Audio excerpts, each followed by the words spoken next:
अशा प्रकारे आपल्याला जर आपल्या जन्माचं सार्थक करायचं असेल तर आपल्याला महत्वाचं आहे की नाम घ्यायला पाहिजे आपण सर्वांनी.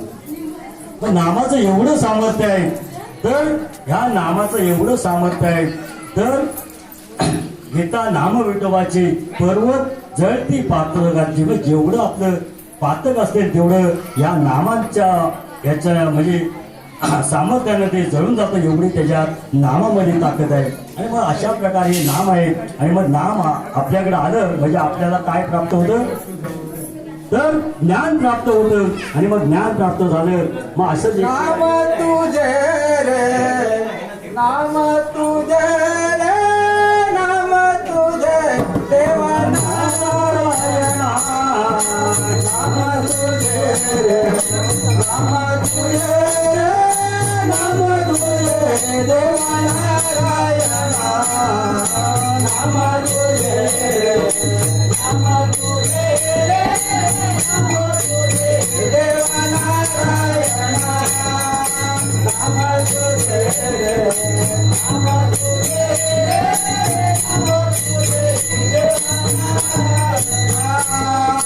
नाम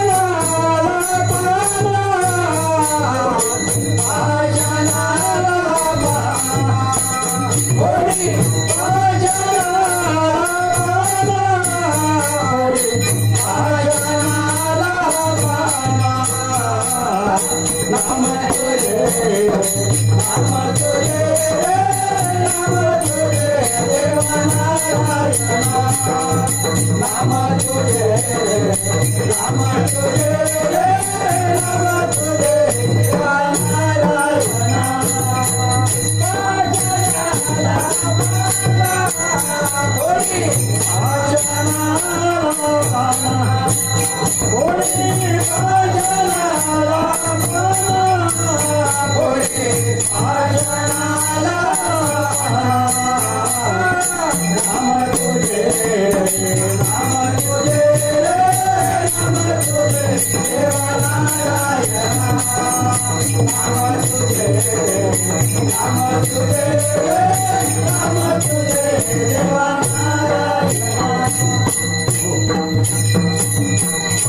अशा प्रकारे नामाचा महिमा आहे. त्या पाषाणाला सुद्धा पाना फोडू शकतो एवढं त्याच्याकडे सामर्थ्य आहे.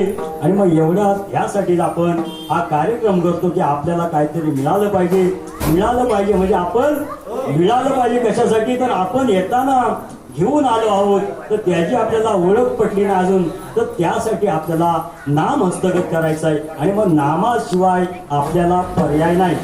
मग अशा प्रकारे इथे आपल्याला ज्या यमाच्या दरबाराला आपण गेल्यानंतर तिथे चित्रगुप्ताजवळ आपला हिशोब असतो म्हणजे जन्माला आल्यापासून मरेपर्यंत तुम्ही काय केलेलं आहे. आणि मग त्यावेळेला तो हिशोब चित्रगुप्त कधी जेव्हा आपण मारणास परिस येतो ना तेव्हा आपल्याजवळ घेऊन येतो, बाबा हे तू एवढं काय केलं, तू काय काय केलं मला इथं सांग. आणि तेव्हा तो म्हातारा माणूस आपला तो हिशोब शोधित असतो, इकडं फिर तिकडं फिर.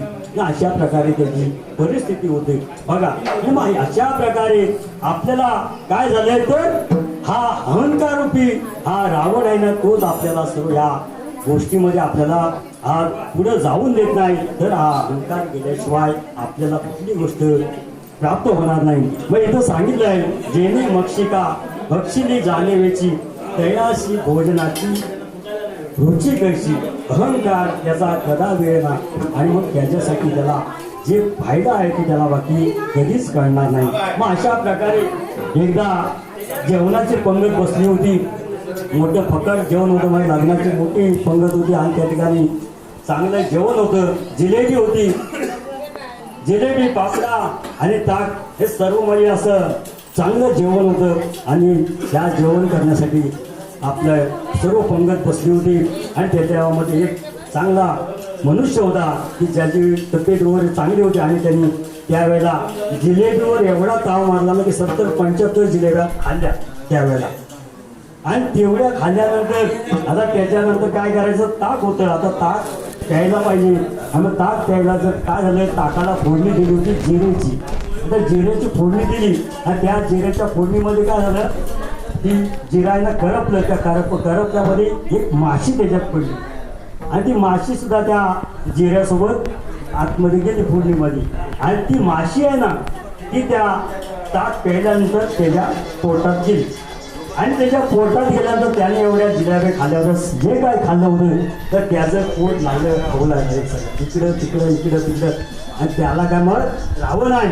आणि मग त्याने एवढी जिलेबी 75 खाल्ल्या होत्या तर त्या सर्व जिलेब्या काय झाल्या तर तो त्याला उलटी झाली आणि उलटी वाटे संपूर्ण जिलेब्या त्याच्या बाहेर आल्या. आणि जिलेबा बाहेर आल्या परंतु तो अहंकार त्याचा होता एवढा खाल्लेला, ती माशी बाकी त्याच्या पोटात तशीच राहिली. आणि अशी माशी त्याच्या जर पोटात राहिली तर त्याचं काय भाग्य त्याला. मग ही माशी आपल्याजवळ पण तशीच राहिलेली आहे आणि ती माशी आपल्या पोटातून सुद्धा बाहेर पडायला पाहिजे. आणि हेच तात्पर्य आपण आज या दत्त जयंतीच्या निमित्तानं आपण हे साध्य करणार आहोत की आपल्याला पण काहीतरी हे साध्य केलेलं पाहिजे की आपल्याला सुद्धा आता तरी पुढे हाती उपदेशा, आता तरी पुढे हाती उपदेशा.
काय सांगितलं की आता आपण एवढं प्राप्त झाल्यानंतर आपल्याला समजल्यानंतर आपण लोकांनी आपल्या जन्माचं काहीतरी साध्य केलं पाहिजे. आणि आपलं खरोखरच अशा प्रकारे आपल्या या नाशिवंत देहाचा आपण उद्धार केला पाहिजे. आणि मग अशा प्रकारे आपण काय केलं पाहिजे, जर एखादा धनवान असेल तर त्याला धनाचा गर्व होतो, बरोबर ना. मग आपल्याला काय विद्या आहे ती कशासाठी आहे तर ती दान करायची. आपण काही लोकांना मार्गदर्शन केलं पाहिजे. धन आहे ते सुद्धा दान करण्यासाठी आहे. आणि ताकद आपल्याकडे तब्येत चांगली बनलाय, बॉडी बिल्डर झालाय तर त्याने दुसऱ्याचं रक्षण केलं पाहिजे. आणि ही जर कृती आपण केली तर आपल्या जन्माचं सार्थक होईल. आणि उगाच काहीतरी कुणाला पिडायचं, त्याला नको त्या खटल्यामध्ये त्याला अडकवलं ज्ञानाचा तर काय उपयोग होणार आहे काय. आणि मग अशा गोष्टीला आपण तिलांजली दिली पाहिजे, चांगला मार्ग आपण अवलंबला पाहिजे. आणि याच गोष्टीसाठी आपण विद्या दान आहे, धन हे सुद्धा दान आहे. आणि ताकद आपल्याकडे, ती ताकद कशासाठी दुसऱ्याच्या पण रक्षणार्थ वापरायला पाहिजे. आणि आज सर्व घटक आपण घेऊन आपल्या या जन्माच्या या 84 लक्ष योनीच्या फेऱ्यातनं आपल्याला बहु जन्मांती जन्मला असे तू नरा देव तू सोयेना कर आधी करी करी बाबा आता तू सुविधाचा धंदा. आपल्या हिताचा काय धंदा तो कर, बाकी काय करू नको. कारण हे सर्व येईल ती मायेची दुःखाची जनिती नाही अंती आधी अवसानी. ही गुण आपल्या सोबत नाही. जोपर्यंत आपल्या समोर काय रडतील आणि नंतर गेल्यानंतर काय रडतील का काय करतील ते आपण काय बघायला आहोत काय. मग त्यावेळेला कोण सुद्धा कसा रडतोय काय रडतोय हे तर हे कोण आपलं नाही. म्हणून हे सर्व माया आहे ती काय आहे तर आपल्याला खायला आलेले आहे आणि म्हणून ही खाया आलेली माया हिच्यापासून आपण थोडं 2 हात दूर राहिलो तरच आपला उद्धार झाल्याशिवाय राहणार नाही. आणि मग आता आपल्याला जायचंय आपल्या शिवेकडे जायचंय, कारण आपल्याकडे आपला दत्त जन्माचा उत्सवाचा कार्यक्रम आहे. त्यानिमित्ताने चरित्र ते वर्णावे देवे केले. त्यावेळेला देवाने जे चरित्र केलं त्याचा आपण थोडासा परमोश घ्यायला पाहिजे. आणि मग अशा प्रकारे हा अहंकार काय माणसाला तर काय झालंय, एके दिवस नारद काय आले तर नारायण नारायण करीत आता त्यांचं तिन्ही तालामध्ये स्वर्गामध्ये पाताळामध्ये आपण अखंड भ्रमण त्यांचं चालू असतं आणि महिन्याच्या तालावर नारायण नारायण करीत एके दिवशी नारद कुठे आले तर सत्य लोकाला आले. सत्य लोकाला आले तर तिथे त्यांची आई कमला बसली होती आणि त्यावेळेला सत्य लोकाला आल्यानंतर सावित्री त्यावेळेला खरोखरच त्यावेळेला आईने त्याला विचारलं, नारदा या तिन्ही लोकांमध्ये तू भ्रमण करतोस आणि सर्व तुझं ऐकतात, तर या तिन्ही लोकांमध्ये आमच्यासारखी सुंदर स्त्री अशी कुठे पाहिलीस का? तेव्हा नारद काय बोलले, बाबा तर आई तुम्ही कशाला एवढा गर्व करताय, काय त्याचा उपयोग आहे काय? हो, मृत्यू लोकांमध्ये अशी एक सती सावित्री आहे, खरोखर सती आहे आणि ती खरोखर तिच्या पायाची नखाची सर सुद्धा तुम्हाला येणार नाही.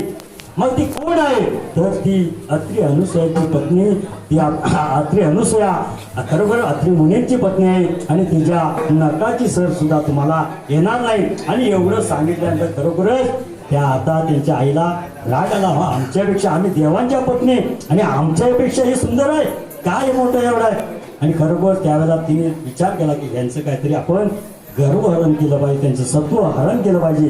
आणि मग असे करताना नारद मुनीचा आपला कार्यक्रम चालू आहे. आता तिथून ते उठले, खरोखरच काय तर हे काहीतरी घडावं असं तरी त्यासाठी नारद मुनी म्हणजे चांगल्या कामासाठी ते कळ लावतात, बरोबर ना? नारद मुनीचं कामच आहे, कुठं चांगलं घडवायचं असेल तर तिथं नारायण नारायण करीत ते कळ लावायचं काम करतात. आणि मग अशा प्रकारे नारद मुनी आता आपला तिथं आपल्या आईजवळ जाऊन तिथं तिचा निरोप घेतला आणि पुढे नारायण नारायण करीत आता कुठं आले, वैकुंठाला आलेले आहेत. खरोखर तिथं आल्यानंतर तिथं विष्णू भगवंतांच्या तिथे गेल्यानंतर तिथं लक्ष्मी माता बसली होती आणि बसलेली असताना तिसला त्यावेळेला नारदानं तुम्ही प्रश्न केला, बाबा काय रे बाबा, तुम्ही तिन्ही तालामध्ये तो नेहमी फिरतोस आणि मग तुझ्या या फिरण्यामध्ये आमच्यासारखी सुंदर स्त्री अशी कुठे मिळाली, बघितलीस काय तू, आहे काय तिन्ही तालामध्ये?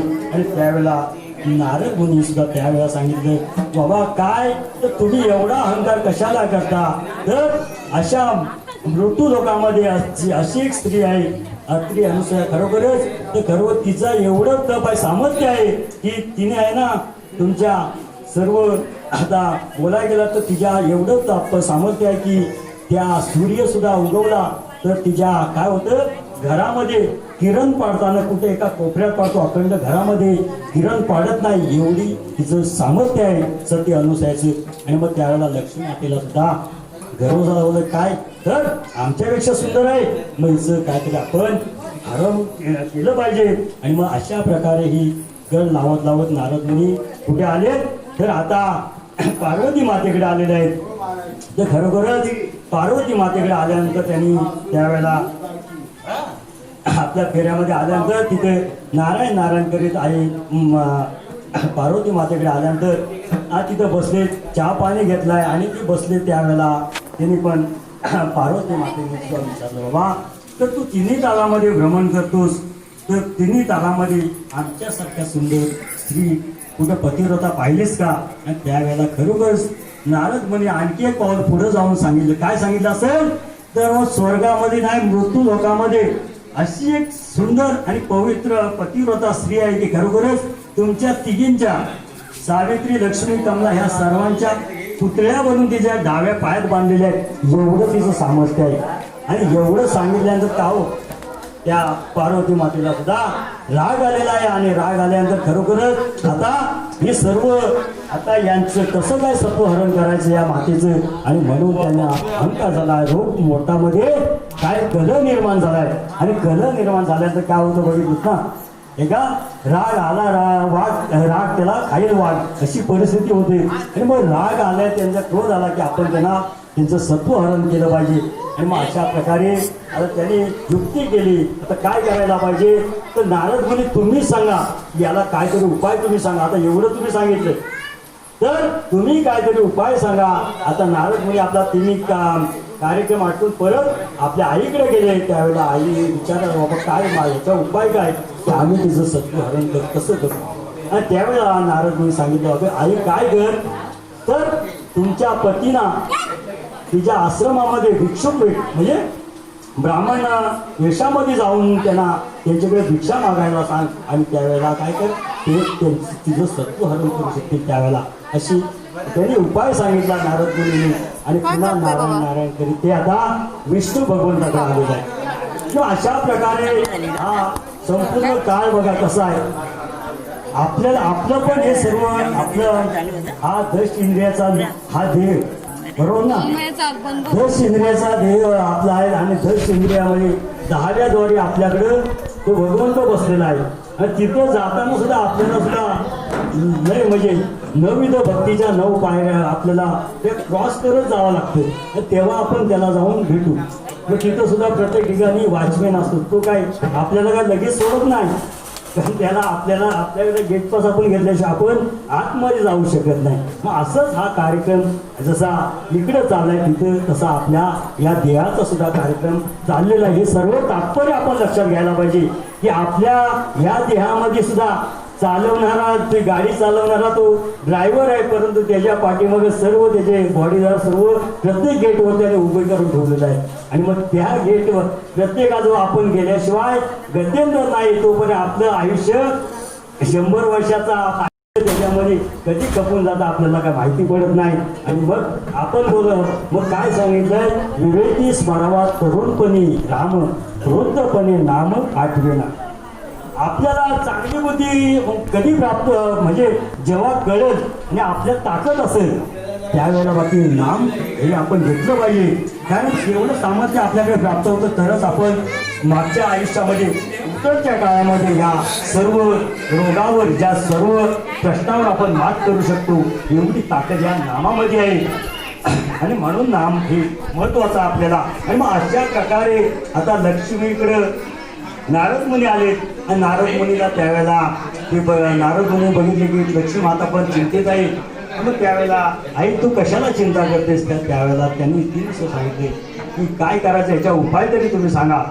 नारद मुनी बोलले एक काम करा तुमच्या पतिदेवांना एक ब्राह्मणाचं हे धोतर टोपी एक चांगले एक गळ्या आपले पिशवी टाकेला लावायची आणि भिक्षा मागायला त्या अत्रे अनुसरीकडे पाठवा तुम्ही. म्हणजे काहीतरी ते त्यांच्याकडे आणि त्यांच्याकडे कंडिशन तुम्ही त्यांच्यावर काहीतरी हे आपण कशी त्यांच्यावर काहीतरी बंद मय ठेवलं हे तुम्ही करून आलं पाहिजे अशी काहीतरी की त्यांच्या कंडिशन द्यावं की जेणेकरून ते तुमचं काम करून येतील. आणि अशा प्रकारे तुम्ही करा तर ते तुमचं काम सफल होईल. आता नारद मुनी म्हणजे विनाशकाले विपरीत बुद्धी कशी काय यायची तर ते सर्व काम नारद मुनी साध्य करतात आणि चांगल्यासाठीच नारद मुनी आहेत. आणि म्हणून आणि त्यांनी पुढे ते सांगून लक्ष्मी मातेकडून पार्वती मातेकडे आले. आणि पार्वती मातेकडे आल्यानंतर तिथं सुद्धा पार्वती रुसलेली आहे. आणि पार्वती रुसली आहे तिला सुद्धा ती नारद मुनीला तिने विचारल्यानंतर तिला सुद्धा हाच उपाय नारद मुनी सांगितलाय. आणि तो सुद्धा तुमच्या पतिदेवांना भिक्षुक वेशामध्ये त्या सती अनुसईकडे भिक्षा मागायला पाठवा आणि तिचं सत्व हरण करायला सांगा अशी विनंती केली.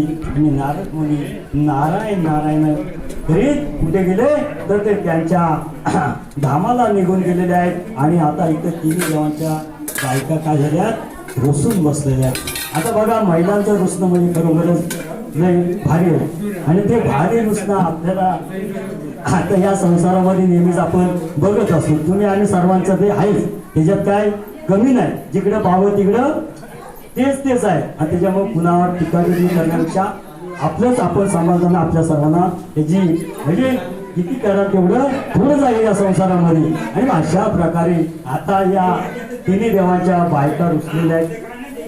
आणि मग त्या अशा फुगल्या की बेडकासारखी खरोखर कारण काय आम्ही देवांच्या पत्नी असून जर आमच्यापेक्षा एवढी ती पतिव्रत आहे तर काय तिचं भाग्य काय एवढी का ती तर तिचं आम्हाला सत्व हरण केलं पाहिजे. आणि म्हणून आपण सुद्धा काय केलं पाहिजे तर सत्व हरण करायला त्यांनी केलंय, परंतु आपण सुद्धा आपल्याला वैराग्य प्राप्त झालं पाहिजे. आपल्या लोकांना ज्ञान आलं परंतु त्याला वैराग्य प्राप्त झालं पाहिजे. वैराग्य प्राप्त झाले तरच ते ज्ञान आपल्याला प्राप्त होतो, अन्यथा ज्ञान आपल्याकडे येणार नाही. आणि ज्ञान आलं म्हणून आपण गर्व करायचा नाही. अहंकार दे टाकून तो गेल्यावर नंतर मी येईल, तोपर्यंत बाकी तुमच्याजवळ येणार नाही हे लक्षात ठेवायचं. आजपर्यंत आपण आलो बोला हा आम्ही तिथं देवाला हात जोडलं, बस झाला. हात जोडलं तेवढ्या बोलत झालं ना, बरोबर ना. तो हात जोडले परंतु तुमच्या पायाने किती मार्गक्रमण केले त्या देवासाठी, तो पण तो हिशोब करीत असतो का नाही.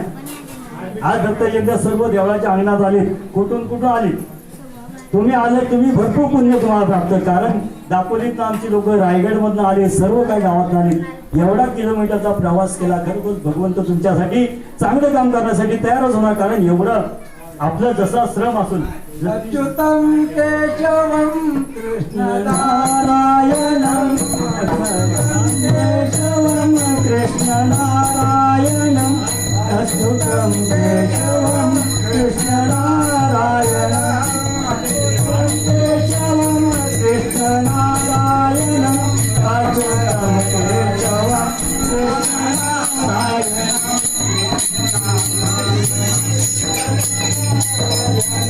स्वामी